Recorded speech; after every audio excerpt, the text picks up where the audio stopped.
¿El préstamo para tu fábrica? Lo siento, mi amor, pero el comité de crédito lo rechazó. ¿Quién soy yo para saber de eso? Solo la hija de la dueña de Fondo Crecer, la financiera que acaba de hundir tu sueño. Mi esposo, Diego, siempre creyó que se había casado con una mujer simple. Una ama de casa que no entendía de negocios. Lo que su orgullo nunca le permitió ver fue que la familia sencilla de la que se burlaba era la dueña de la fortuna que él tan desesperadamente necesitaba. Esta es la historia de la llamada telefónica más satisfactoria de mi vida. Me llamo Ana. Hace 5 años, dejé mi maestría en finanzas en el TEC de Monterrey para seguir a Diego a Querétaro y apoyar su potencial. Él tenía grandes planes. Quería montar su propia fábrica de componentes industriales. Necesitaba que yo lo acompañara. Que creyera en él. Y yo lo hice. Porque eso es lo que haces cuando amas a alguien, ¿no? Sacrificas tus planes por los suyos. Mi familia siempre fue discreta con su dinero. Mi madre fundó Fondo Crecer hace 30 años. Es una de las financieras más importantes del Bajío.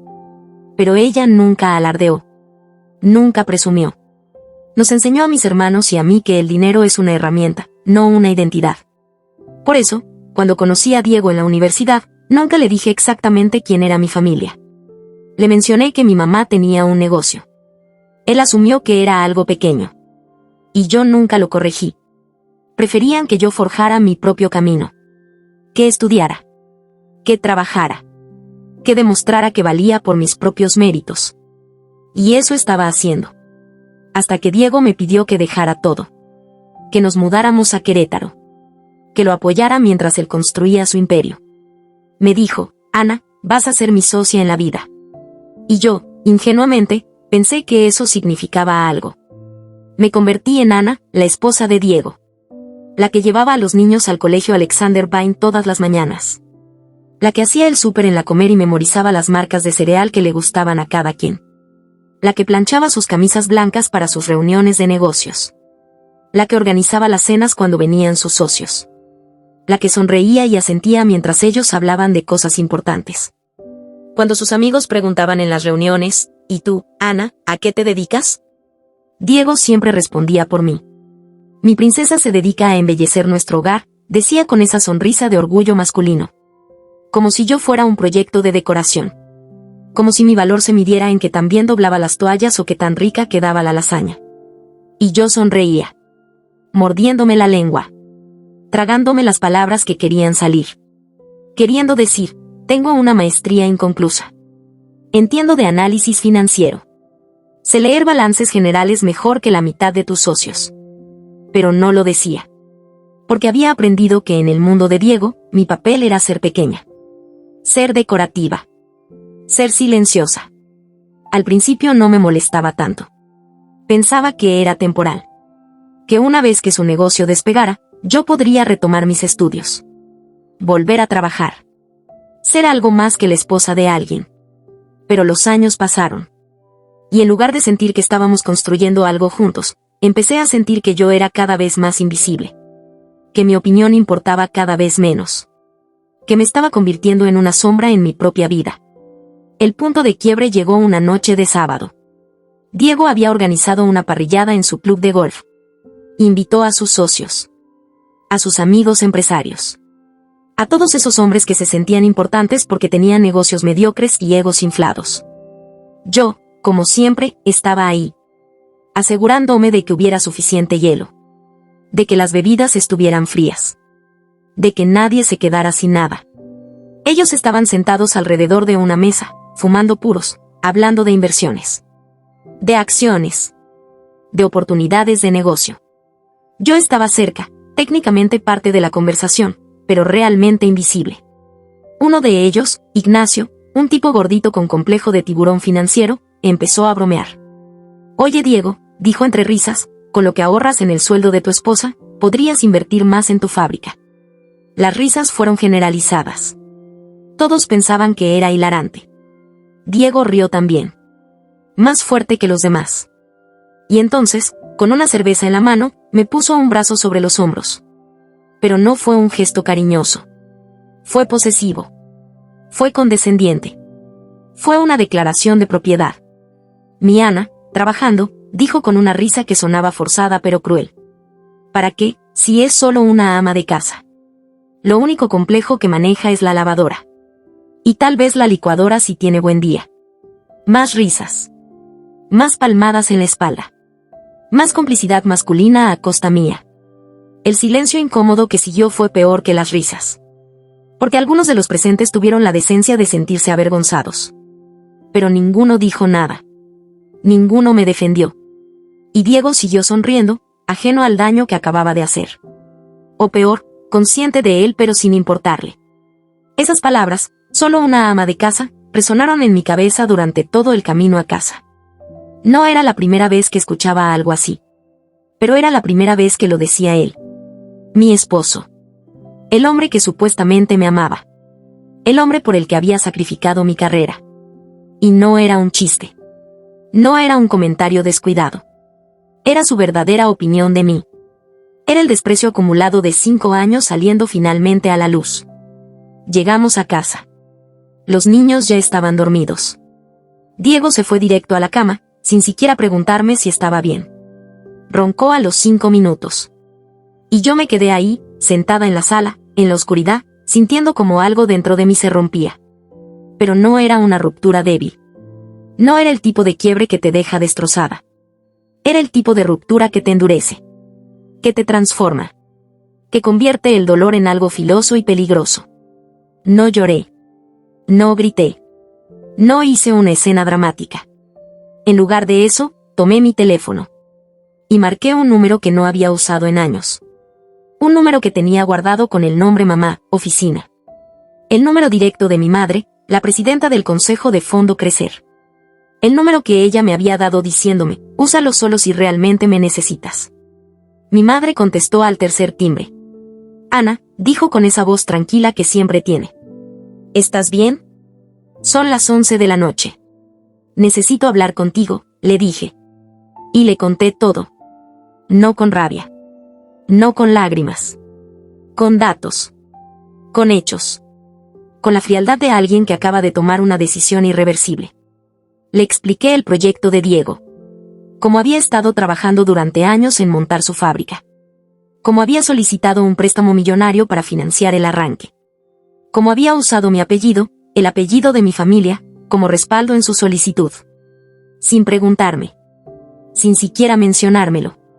Asumiendo que mi familia lo ayudaría porque era mi esposo. Mi madre escuchó en silencio. Cuando terminé, hubo una pausa larga. Luego preguntó, «Tiene una solicitud de préstamo pendiente con nosotros, ¿verdad?» «Sí, mamá», respondí. «Por 5 millones de pesos».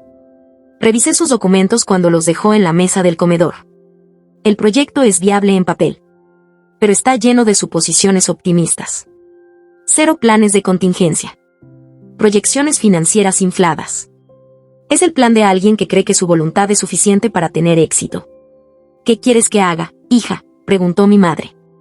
Y ahí estaba. La pregunta que me daba todo el poder. La pregunta que significaba que mi familia estaba de mi lado. Que me respetaban. Que valoraban mi juicio. «Rechácenla», dije con una calma que me sorprendió a mí misma. «Encuentren todas las fallas del plan. Denle un rechazo técnico. Profesional. Inapelable». Mi madre no cuestionó mi decisión. No me preguntó si estaba segura. No me sermoneó sobre el matrimonio o el perdón. Simplemente dijo, «mañana mismo». Y colgó. Y en ese momento supe que había cruzado un punto sin retorno.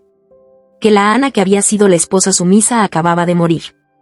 Y que la Ana que emergía era alguien completamente diferente. Al día siguiente, Diego estaba nervioso. Era el día de la respuesta del préstamo. Se había puesto su mejor traje. Había revisado sus documentos 1000 veces. Estaba seguro de que le aprobarían todo. Me pidió que le preparara su café de la suerte.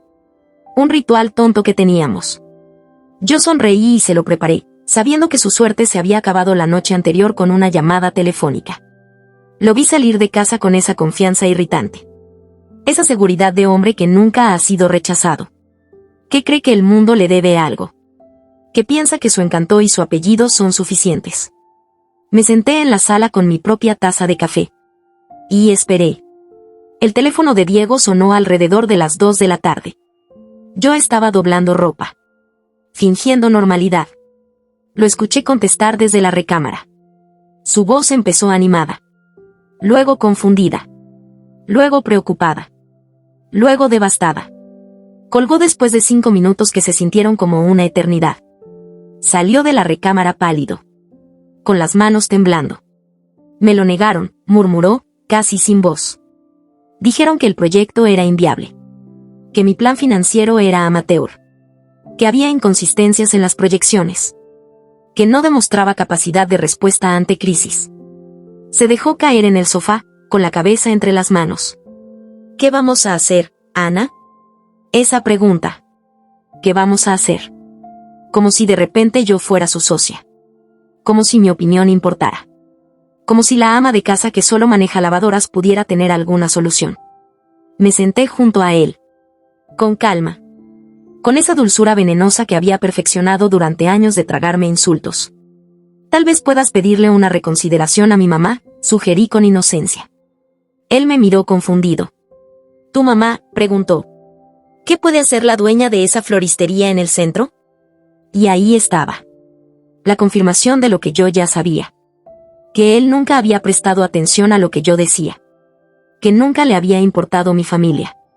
Que nos había borrado de su mente porque no éramos útiles para su ego. Me enderecé. Dejé la dulzura. Y dije con una voz que no reconocí como mía, no, cariño. Mi madre no tiene una floristería. Es la fundadora y presidenta del Consejo de Fondo Crecer. La financiera que acaba de rechazar tu préstamo. Y acabo de hablar con ella anoche para asegurarme de que vieran todos y cada uno de los defectos de tu propuesta. El silencio que siguió fue absoluto. Diego me miró como si le hubiera hablado en otro idioma. Como si las palabras no tuvieran sentido. ¿Qué? Fue todo lo que pudo decir. Repetí cada palabra. Lentamente. Para que entendiera. Para que cada sílaba se clavara en su cerebro como un clavo. Su cara pasó por un ciclo completo de emociones. Confusión. Incredulidad. Negación. Y finalmente, terror. El tipo de terror que sientes cuando te das cuenta de que has cometido el error más grande de tu vida. Que has subestimado a la persona equivocada. Que has perdido algo que nunca recuperarás. ¿Qué estás diciendo?, tartamudeó Diego, poniéndose de pie. Esto es una broma. Tiene que ser una broma. Me puse de pie también. Caminé hacia él con una calma que contrastaba con su pánico. Estoy diciendo que la simple ama de casa acaba de hundir el negocio por el que menospreciaste a tu familia. Estoy diciendo que el apellido que te dio acceso a ese crédito era el mío, no el tuyo.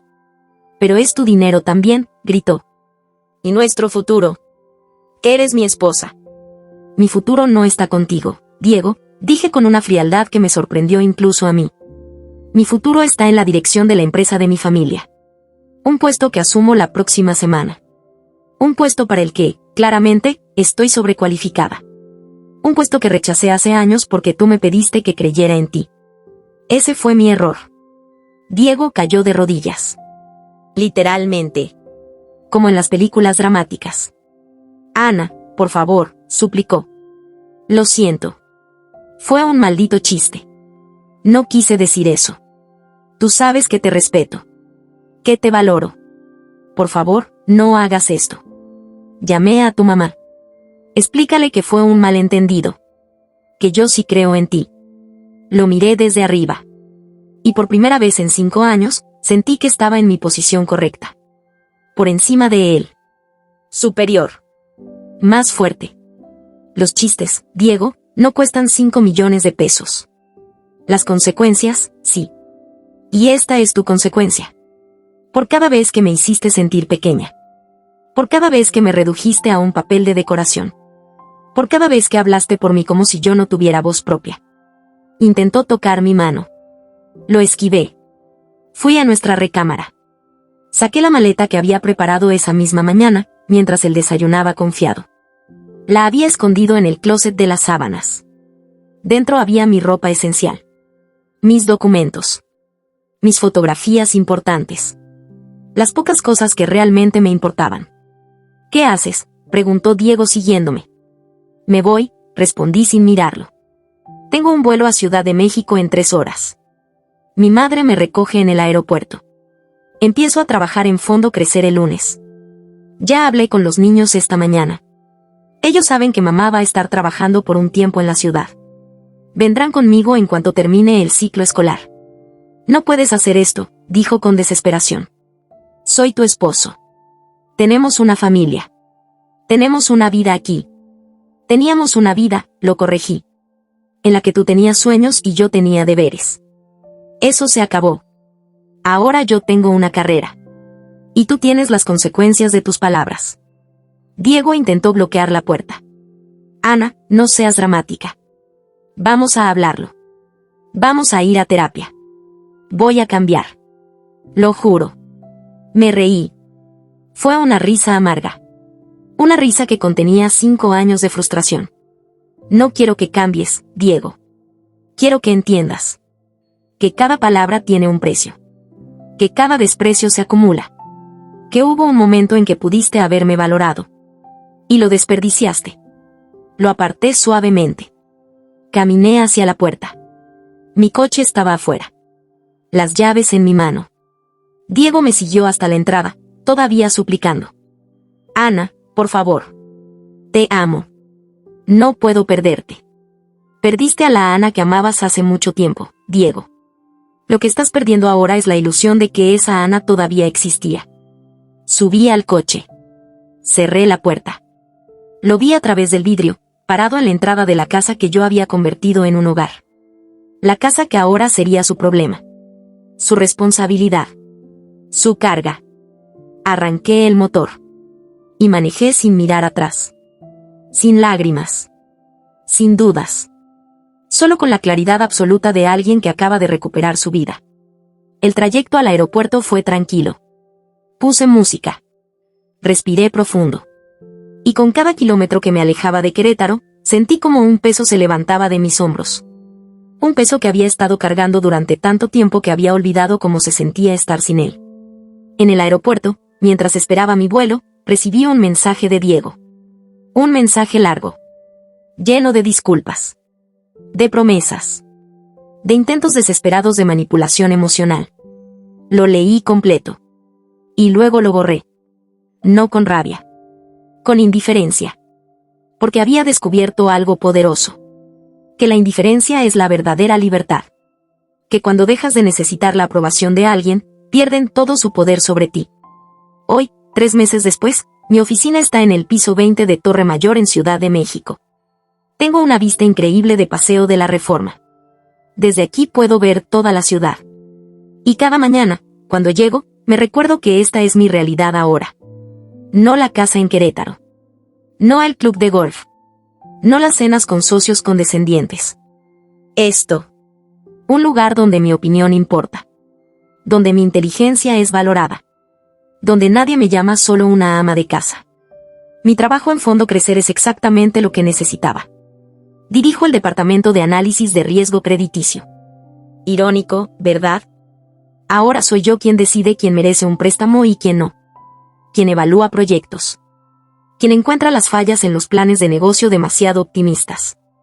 Es como si toda mi vida me hubiera estado preparando para este momento. Diego perdió su negocio. Bueno, nunca llegó a empezarlo realmente. Sin el préstamo, no pudo conseguir el capital inicial. Intentó buscar inversionistas privados. Pero en el mundo de los negocios, un rechazo de Fondo Crecer es una señal de alerta. Nadie quiso arriesgarse. Su sueño se derrumbó antes de siquiera empezar. Me manda mensajes todavía. Al principio eran de súplica. Luego de enojo. Decía que yo lo había traicionado. Que era vengativa. Que había usado mi posición de poder para destruirlo. Ahora son de resignación. De aceptación. Mensajes cortos preguntando cómo estoy. Si los niños están bien. Si hay alguna posibilidad de arreglar las cosas. Yo ya no los leo. Los archivo automáticamente. Porque esa parte de mi vida se cerró. Los niños están conmigo ahora. Fue difícil explicarles el cambio. Pero son más inteligentes de lo que pensaba. Mi hija mayor, que tiene 8 años, me preguntó hace poco, mami, ¿por qué papá siempre hablaba por ti? Esa pregunta me rompió el corazón. Porque significaba que ella había estado viendo, observando, aprendiendo lo que era normal en una relación. Y yo no quería que creciera pensando que eso estaba bien. Le dije la verdad. Adaptada a su edad, pero la verdad. Que a veces las personas que nos aman cometen errores. Que tu papá no me veía como una persona completa. Y que yo decidí que merecía algo mejor. Que ella merece algo mejor. Que nunca debe permitir que nadie la haga sentir pequeña. Que su valor no depende de lo que otros piensen de ella. Mi familia me ha apoyado completamente. Mi madre me dijo algo que nunca olvidaré. Ana, me dijo, siempre supe que eras brillante. Pero necesitabas descubrirlo tú misma. A veces, el dolor es el único maestro que realmente nos enseña nuestro valor. Y tenía razón. 5 años de matrimonio me enseñaron lo que no quiero. 3 meses de libertad me han enseñado lo que sí. He aprendido que la discreción no es debilidad. Que no alardeé de mi familia no significa que no sea poderosa. Que ser callada no significa no tener voz. Significa elegir cuándo usarla. Y cuando finalmente la usé, fue devastadora. He aprendido que el poder real no grita. No amenaza. No hace escenas. El poder real es una llamada telefónica tranquila a las 11 de la noche. Es una decisión tomada con frialdad. Es la capacidad de cambiar el curso de una vida con una sola palabra. Y ese poder siempre estuvo en mí. Solo estaba dormido, esperando el momento correcto para despertar. A veces pienso en esa noche en el club de golf. En las risas. En el brazo de Diego sobre mis hombros. En esas palabras, solo una ama de casa. Y me pregunto qué hubiera pasado si él nunca hubiera dicho eso. Si me hubiera respetado. Si hubiera valorado mi sacrificio. Tal vez seguiríamos juntos. Tal vez su negocio existiría. Tal vez seríamos felices. Pero entonces me doy cuenta de que no. Que las palabras de esa noche no fueron un accidente. Fueron la verdad saliendo finalmente a la luz. Fueron años de desprecio acumulado explotando en un momento de descuido. Y si no hubiera sido esa noche, habría sido otra. Porque el problema no eran las palabras. Era lo que pensaba. Lo que sentía. La forma en que me veía. Y no puedes construir un futuro con alguien que te ve como menos. Que te reduce. Que te hace pequeña para sentirse grande. Eso no es amor. Es control. Es ego. Es inseguridad disfrazada de protección. Ahora, cuando camino por las oficinas de Fondo Crecer, cuando dirijo juntas, cuando tomo decisiones que afectan a millones de pesos, me siento completa. Me siento vista. Me siento valorada. Y esa sensación es tan poderosa que me pregunto cómo pude vivir sin ella durante tanto tiempo. Las amas de casa son poderosas. Lo son. Manejan presupuestos. Organizan vidas. Toman 1000 decisiones al día. Pero eso no significa que debamos conformarnos con ser solo eso. No si queremos más. No si tenemos más que ofrecer. Y definitivamente no si la persona que dice amarnos nos reduce a un estereotipo. Diego aprendió esa lección de la manera más cara posible. 5 millones de pesos. Esa fue la factura de su desprecio.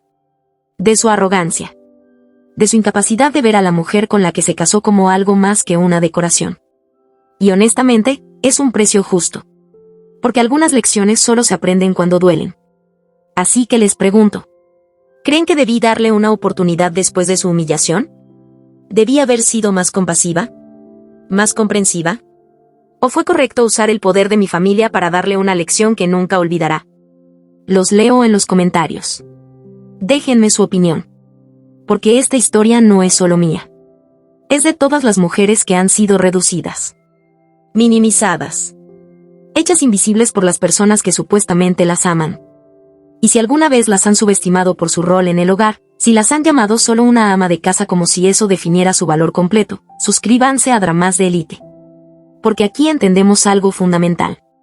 Las amas de casa son las CEOs de sus propias vidas. Y cuando deciden usar su poder, pueden mover montañas. O en mi caso, hundir sueños empresariales con una sola llamada telefónica. Esta es Ana. Desde mi oficina en Torre Mayor. Recordándoles que nunca confundan la discreción con la debilidad. Y que nunca, jamás, subestimen el poder de una mujer callada. Porque cuando finalmente habla, sus palabras pueden cambiar todo. Nos vemos en el próximo video, donde las esposas invisibles se convierten en las mujeres que mueven el mundo financiero.